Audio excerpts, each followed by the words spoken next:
ಬಂದಿರುವಂತಹದ್ದು ನಿಮಗೆ queen of cups ಬಂದಿದೆ.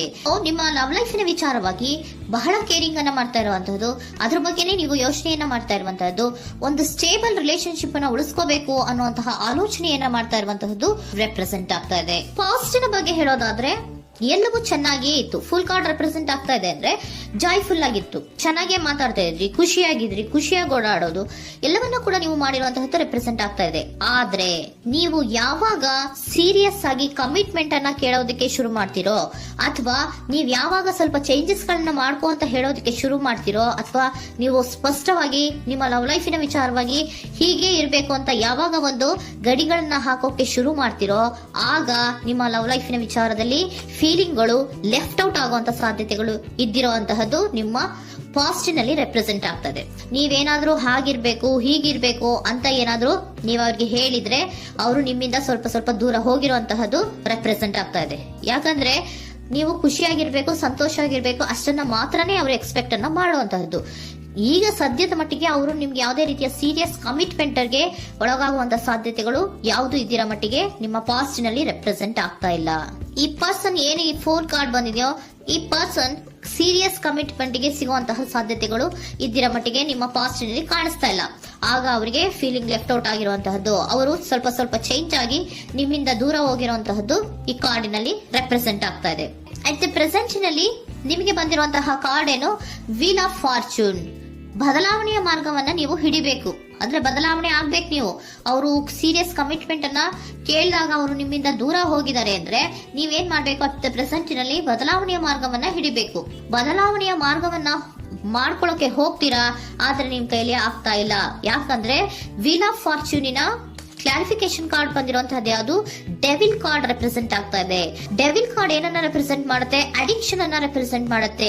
ಯಾವಾಗ್ಲೂ ಅವರ ಬಗ್ಗೆನೇ ಯೋಚನೆ ಮಾಡ್ತಾ ಇರೋದು, ಅದ್ರ ಬಗ್ಗೆನೇ ಥಿಂಕ್ ಮಾಡ್ತಾ ಇರೋದು. ಸ್ವಲ್ಪ ಬದಲಾವಣೆ ಮಾಡ್ಕೊಳಕ್ ಹೋಗ್ತೀರಾ, ಮತ್ತೆ ಪುನಃ ವಾಪಸ್ ಹಿಂದಕ್ಕೆ ಬರ್ತೀರಾ, ಮತ್ತೆ ಆಲೋಚನೆಯನ್ನ ಮಾಡಕ್ಕೆ ಶುರು ಮಾಡ್ತೀರಾ. ಆ ಕಾರಣವಾಗಿಯೇ ನಿಮ್ಗೆ ನೋವುಗಳು ಆಗ್ತಾ ಇರುವಂತದ್ದು ಅಟ್ ಪ್ರೆಸೆಂಟ್ ಇನಲ್ಲೂ. ನೀವು ಬದಲಾವಣೆ ಆಗೋಕೆ ಹೋಗ್ತೀರಾ, ಎಲ್ಲಿ ಬದಲಾವಣೆ ಆಗ್ತಾ ಇದ್ದೀರಾ, ಎಲ್ಲಿ ಚೇಂಜಸ್ ಆಗ್ತಾ ಇದ್ದೀರಾ, ನೀವು ಆಗ್ತಾ ಇಲ್ಲ. ಯಾಕೆ ಹೇಳಿ, ನಿಮ್ಮಲ್ಲಿ ಅಡಿಕ್ಷನ್ ಗಳು ರೆಪ್ರೆಸೆಂಟ್ ಆಗ್ತಾ ಇದೆ. ತುಂಬಾ ಅಡಿಕ್ಷನ್ ಇರೋದ್ರಿಂದ, ನಿಮ್ಮ ಲವ್ ಲೈಫ್ ನ ವಿಚಾರವಾಗಿ ನೀವು ತುಂಬಾ ಅಡಿಕ್ಟ್ ಆಗಿರೋದ್ರಿಂದ ನೀವು ಯಾವುದೇ ರೀತಿಯ ಬದಲಾವಣೆಯನ್ನ ನೀವು ಮಾಡ್ಕೋತಿಲ್ಲ. ನಿಮ್ಮ ಲವ್ ಲೈಫ್ ನ ವಿಚಾರವಾಗಿ ನೀವು ಬದಲಾವಣೆಯನ್ನೇ ಮಾಡ್ಕೋತಾ ಇಲ್ಲ. ಅವ್ರು ಕಮಿಟ್ಮೆಂಟ್ ಕೊಟ್ಟಿಲ್ಲ, ಅವ್ರು ಹೋದ್ರು ಅಂದ್ಮೇಲೆ ನೀವು ಮುಂದೆ ಬರಬೇಕು, ನಿಮ್ಮ ಜೀವನದಲ್ಲಿ ನೀವು ಮುಂದೆ ಮುಂದೆ ಬರಬೇಕು. ಸೊ ನೀವು ಮುಂದೆ ಬರಕ್ ಹೋಗ್ತೀರಾ, ಆದ್ರೆ ಅಲ್ಲೇ ಸ್ಟ್ರಕ್ ಆಗ್ತಾ ಇರುವಂತಹದ್ದು ರೆಪ್ರೆಸೆಂಟ್ ಆಗ್ತಾ ಇದೆ. ನೀವ್ ಯಾವಾಗ ಅಡಿಕ್ಷನ್ ಗಳನ್ನ ಜಾಸ್ತಿ ಮಾಡ್ಕೋತಿರೋ ಅಬ್ಸೆಷನ್ ಆಗತ್ತೆ. ಯಾವಾಗ ನಿಮ್ಮಲ್ಲಿ ಅಬ್ಸೆಷನ್ ಗಳಾಗಕ್ಕೆ ಶುರು ಆಗುತ್ತೋ ಆಗ ನಿಮ್ಮ ನೋವುಗಳು ಜಾಸ್ತಿ ಆಗುತ್ತೆ. ಕಣ್ಣೀರಿಡೋದು, ನೋವನ್ನ ಪಡೋದು, ಸಂಕಟ ಪಡೋದು, ಪದೇ ಪದೇ ನೆನಪಿಸ್ಕೊಳ್ಳೋದು, ಅಳೋದು, ಆಗದೇ ಇಲ್ವೇನೋ ನನಗೆ ಅನ್ನುವಂತಹ ರೀತಿಯಲ್ಲಿ ಅಟ್ ಪ್ರೆಸೆಂಟ್ ನಲ್ಲಿ ಕೆಲವೊಬ್ರು ಇರುವಂತಹದ್ದು ರೆಪ್ರೆಸೆಂಟ್ ಆಗ್ತಾ ಇದೆ. ನೆಕ್ಸ್ಟ್ ಕಾರ್ಡ್ ಬಂದಿರುವಂತಹದ್ದು ಯಾವುದು, ಕ್ವೀನ್ ಆಫ್ ಪೆಂಟಿಕಲ್ಸ್ ಬಂದಿದೆ. ಸೊ ಕ್ವೀನ್ ಆಫ್ ಪೆಂಟಿಕಲ್ ಏನನ್ನ ರೆಪ್ರೆಸೆಂಟ್ ಮಾಡುತ್ತೆ, ನಿಮ್ಮನ್ನ ನೀವು ಗಮನವನ್ನ ಕೊಡಬೇಕು, ನಿಮ್ಮ ಕಡೆಗೆ ನೀವು ಹೆಚ್ಚು ಗಮನವನ್ನ ಕೊಡಬೇಕು. ಅವ್ರು ನಿಮ್ಗೆ ಸೀರಿಯಸ್ ಕಮಿಟ್ಮೆಂಟ್ ಕೊಡ್ಲಿಲ್ಲ, ಫೀಲಿಂಗ್ ಲೆಫ್ಟ್ ಔಟ್ ಆಯ್ತು, ಅವರು ದೂರ ಆಯ್ತು, ಹೋದ್ರು ಅಲ್ವಾ. ಸೊ ನೀವೇನ್ ಮಾಡ್ಬೇಕು, ನೀವು ನಿಮ್ ಕಡೆಗೆ ಗಮನವನ್ನ ಕೊಡಬೇಕು. ವೀಲ್ ಆಫ್ ಫಾರ್ಚೂನ್ ಅಂದ್ರೆ ಏನು, ನೀವು ಬದಲಾವಣೆಯ ಮಾರ್ಗವನ್ನ ಹಿಡಿಬೇಕು. ಬದಲಾವಣೆಯ ಮಾರ್ಗವನ್ನ ಮಾಡ್ಕೊಳ್ಳೋದಕ್ಕೆ ಹೋದ್ರೂ ಕೂಡ ಮತ್ತೆ ವಾಪಸ್ ಹಿಂದೆ ಬರೋದು, ಮತ್ತೆ ಅಡಿಕ್ಷನ್ ಆಗೋದು, ಮತ್ತೆ ನೆನಪಿಸ್ಕೊಳ್ಳುವಂತಹದ್ದು, ಮತ್ತೆ ನೋವನ್ನ ಪಡುವಂತಹದ್ದು ನಿಮ್ಮಲ್ಲಿ ರೆಪ್ರೆಸೆಂಟ್ ಆಗ್ತಾ ಇದೆ. ನೀವು ಈ ಅಡಿಕ್ಷನ್ ಗಳಿಂದ ನೀವು ಆಚೆ ಬರಬೇಕು ಅಂದ್ರೆ ನಿಮ್ಮನ್ನ ನೀವು ಬ್ಯುಸಿಯಾಗಿ ಇಟ್ಕೋಬೇಕು. ಟೈಮ್ ಇದ್ರೂ ಕೂಡ ಮತ್ತೆ ಪುನಃ ಹಿಂದೆ ಬಂದು ನೀವು ಆಲೋಚನೆ ಮಾಡುವಂತಹ ಸಾಧ್ಯತೆಗಳು ಇದೆ. ಅದಕ್ಕೆ ನೀವು ಅಟ್ ಪ್ರೆಸೆಂಟ್ ನಲ್ಲಿ ನೀವು ಆ ಫೀಲಿಂಗ್ ಇಂದ, ಈ ನೋವಿನಿಂದ ನೀವು ಆಚೆ ಬರ್ಬೇಕಂದ್ರೆ ನೀವೇನ್ ಮಾಡ್ಬೇಕು, ಸ್ವಲ್ಪ ಏನಾದ್ರೂ ಬ್ಯುಸಿ ಆಗ್ಬೇಕು, ಕೆಲಸಗಳನ್ನ ಮಾಡೋದಕ್ಕೆ ಶುರು ಮಾಡ್ಬೇಕು. ನಿಮಗೆ ಗೊತ್ತಿರುವಂತಹ ಯಾವ ಕೆಲಸವಾದ್ರೂ ಸರಿ, ನೀವು ಸ್ವಲ್ಪ ಬ್ಯುಸಿ ಆಗಿರೋದಕ್ಕೆ ಪ್ರಯತ್ನವನ್ನ ಮಾಡ್ತಾ ಇರುವಂತಹದ್ದು, ಮಾಡುವಂತಹದ್ದು ರೆಪ್ರೆಸೆಂಟ್ ಆಗ್ತಾ ಇದೆ. ಕೆಲವೊಬ್ರು ಮಾಡ್ತಾ ಇದ್ದೀರಾ, ಕೆಲವೊಬ್ರು ಮಾಡುವ ಕಡೆಗೆ ಆಲೋಚನೆಯನ್ನ ಮಾಡ್ತಾ ಇರುವಂತಹದ್ದು ಅಟ್ ಪ್ರೆಸೆಂಟ್ ನಲ್ಲಿ ರೆಪ್ರೆಸೆಂಟ್ ಆಗ್ತಾ ಇದೆ. ಇಮಿಡಿಯೇಟ್ ಫ್ಯೂಚರ್ ನಲ್ಲಿ ಏನ್ ರೆಪ್ರೆಸೆಂಟ್ ಆಗ್ತಾ ಇದೆ, ನೈಟ್ ಆಫ್ ಸೋರ್ಟ್ಸ್ ರೆಪ್ರೆಸೆಂಟ್ ಆಗ್ತಾ ಇದೆ. ನೀವು ಕ್ವಿಕ್ ಥಿಂಕಿಂಗ್ ಅನ್ನ ಮಾಡಿ ಏನೋ ಒಂದು ಆಕ್ಷನ್ ಅನ್ನ ತಗೋಬೇಕು ಅನ್ನೋದ ಆಲೋಚನೆಯನ್ನ ಮಾಡ್ತೀರಾ, ಬಹಳ ಫೋಕಸ್ ಅನ್ನ ಮಾಡ್ತೀರಾ ಒಂದು ವಿಚಾರವಾಗಿ, ಕ್ವಿಕ್ ಥಿಂಕಿಂಗ್ ಅನ್ನ ಮಾಡ್ಬೇಕು ಅಂತ. ಮತ್ತೆ ಪುನಃ ಏನ್ ಮಾಡ್ತೀರಾ, ನಿಮ್ಮ ಮುಂದೆ 2 ಆಪ್ಷನ್ಗಳು ಬಂದ್ಬಿಡುತ್ತೆ.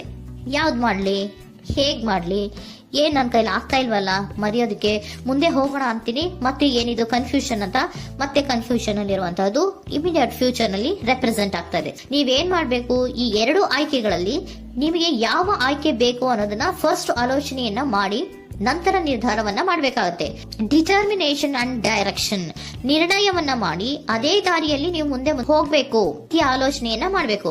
ಆ ರೀತಿಯ ಆಲೋಚನೆಯನ್ನ ಮಾಡಿದ್ರೆ ಇನ್ ನಿಯರ್ ಫ್ಯೂಚರಿನಲ್ಲಿ ನೀವು ಆ ರೀತಿ ಆಲೋಚನೆಯನ್ನ ಮಾಡಿದ್ರೆ ನಿಮ್ಮಲ್ಲಿ ಒಂದು ಪಾಸಿಟಿವ್ ಚೇಂಜಸ್ ಗಳು ಆಗುತ್ತೆ. ಸ್ಟಾರ್ ರೆಪ್ರೆಸೆಂಟ್ ಆಗ್ತಾ ಇದೆ, ಕೆಲವೊಂದು ರೀತಿಯ ಪಾಸಿಟಿವ್ ಚೇಂಜಸ್ ಗಳು ಆಗುತ್ತೆ. ನಿಮ್ಗೆ ಏಂಜಲ್ ಗೈಡೆನ್ಸ್ ಏನ್ ಕೊಡ್ತಾರೆ ಅನ್ನೋದನ್ನ ನೋಡೋಣ. ನಾಟ್ ದ ರೈಟ್ ಟೈಮ್, ಇದು ಕರೆಕ್ಟ್ ಆಗಿರುವಂತಹ ಟೈಮ್ ಅಲ್ಲ. The situation will improve, situation ಅನ್ನೋದು ಇಂಪ್ರೂವ್ ಆಗುತ್ತೆ ಯಾವಾಗ, ಇಫ್ ಯು ಬಿಲೀವ್, ನೀವು ನಂಬಿಕೆ ಇಟ್ಟಾಗ ಮಾತ್ರ ಸಿಚುಯೇಷನ್ ಅನ್ನೋದು ಇಂಪ್ರೂವ್ ಆಗುವಂತಹದ್ದು. ಏನೀಗ ಬೇಜಾರಿನಿಂದ ಇದ್ದೀರಲ್ಲ, ಈ ನೋವು ಯಾವಾಗ್ಲೂ ಶಾಶ್ವತವಾಗಿ ಇರುವಂತಹದ್ದು ಅಲ್ಲ. ನಾಟ್ ದ ರೈಟ್ ಟೈಮ್, ಇದು ಕರೆಕ್ಟ್ ಆಗಿರುವಂತಹ ಸಮಯ ಅಲ್ಲ, ಸ್ವಲ್ಪ ವೇಟ್ ಮಾಡು, ನೀವು ಚೇಂಜಸ್ ಮಾಡ್ಕೊಳ್ಳೋ ಕಡೆಗೆ ಹೆಚ್ಚು ಗಮನವನ್ನ ಕೊಡು, ಅಲ್ಲಿ ಚೇಂಜಸ್ ಆಗತ್ತೆ ಅನ್ನೋದನ್ನ ಏಂಜಲ್ ಗೈಡೆನ್ಸ್ ನಿಮ್ಗೆ ಕೊಡ್ತಾ ಇದ್ದಾರೆ. Surrender your full power, your life is a calling for you to step into your full power rather than playing it small. ನೀವು ಧೈರ್ಯವಾಗಿ ಒಂದು ಹೆಜ್ಜೆಯನ್ನ ಮುಂದಕ್ಕೆ ಇಡಬೇಕು. ಸೊ ಮುಂದೆ ಹೋಗುವಂತಹ ಆಲೋಚನೆಯನ್ನ ಮಾಡಬೇಕು. ಪವರ್ ಇಂದ, ನಿಮ್ಮಲ್ಲಿರುವಂತಹ ಪವರ್ ಅನ್ನ ಯೂಸ್ ಮಾಡ್ಕೊಳ್ಳಿ. ಯಾಕೆ ನನ್ನಲ್ಲಿ ಏನಿಲ್ಲ, ನನ್ನ ಕೈಲಿ ಏನೂ ಆಗಲ್ಲ ಅಂತ ಯಾಕೆ ಕೂತಿದ್ದೀರಾ? ನೀವು ಏನ್ ಮಾಡ್ಬೇಕು, ಬಹಳ ಧೈರ್ಯದಿಂದ ಮುಂದಕ್ಕೆ ಹೋಗಿ ಅನ್ನೋದನ್ನ ನಿಮ್ಗೆ ಸರೆಂಡರ್ ಕಾರ್ಡ್ಗಳು ಕೂಡ